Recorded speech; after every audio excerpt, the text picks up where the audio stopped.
Hi అండి, అందరికీ chicken గోంగూర pickle ఎలా ప్రిపేర్ చేసుకోవాలో ఈ వీడియోలో చూసేద్దాం. ముందుగా అయితే మీకు ఈ వీడియో నచ్చితే ఖచ్చితంగా లైక్ చేసి ఛానల్ని సబ్స్క్రైబ్ చేసుకోండి. ఇక లేట్ చేయకుండా ప్రాసెస్ ఏంటో చూసేద్దామా. ముందుగా అయితే స్టవ్ వెలిగించుకొని ప్యాన్ పెట్టుకోవాలి. అందులో బోన్లెస్ చికెన్ తీసుకోవాలన్నమాట. తర్వాత కొద్దిగా పసుపు సాల్ట్ వేసి ఇలా చికెన్లోని వాటర్ అంతా ఇలా బాగా డ్రై అయిపోయే వరకు అయితే బాగా ఫ్రై చేసుకోవాలి. తర్వాత ఇక టీ గ్లాస్ తోటి 1.5 గ్లాస్ అయితే ఆయిల్ వేసుకున్నాను. తర్వాత ఇలా డీప్ ఫ్రై చేసుకోవాలి చికెన్ని. ఈ చికెన్ బాగా ఫ్రై అయ్యే లోపు మనం ఇలా గోంగూరను అయితే ఫ్రై చేసుకోవాలి. గోంగూరని నీట్గా కడిగేసి ఫ్యాన్ కింద అయితే ఆరబెట్టుకోవాలన్నమాట. ఇక ఇలా వాటర్ ఏమీ లేకుండా తర్వాత ఇంకా ప్యాన్లోకి కొద్దిగా ఆయిల్ వేసుకొని గోంగూరని ఇలా మంచిగా ఫ్రై చేసుకొని పక్కకు తీసి పెట్టుకోవాలి.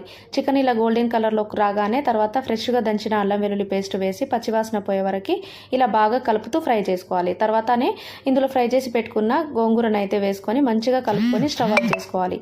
ఇది పూర్తిగా చల్లారిన తర్వాత ఇందులోకి కారం అలాగే ఉప్పు ఇవన్నీ యాడ్ చేసుకోవాలన్నమాట. ఒక టీ గ్లాస్ తోటి కారం అలాగే పావు గ్లాస్ అయితే సాల్ట్, 1 టేబుల్ స్పూన్ ధనియా పౌడర్, అలాగే మెంతుల జీలకర్ర ఆవాల పొడి 1 టేబుల్ స్పూన్, అలాగే కొంచెం గరం మసాలా ఇవన్నీ వేసుకొని బాగా కలుపుకోవాలి. ఇది పూర్తిగా చల్లారిన తర్వాత నిమ్మకాయ రసం అయితే పిండుకోవాలన్నమాట. అంతేనండి చికెన్ గోంగూర పికిల్. ఇక ఫస్ట్ టైం చేశాను కాబట్టి కొంచెమే చేశాను, కానీ టేస్ట్ అయితే చాలా బాగుంది.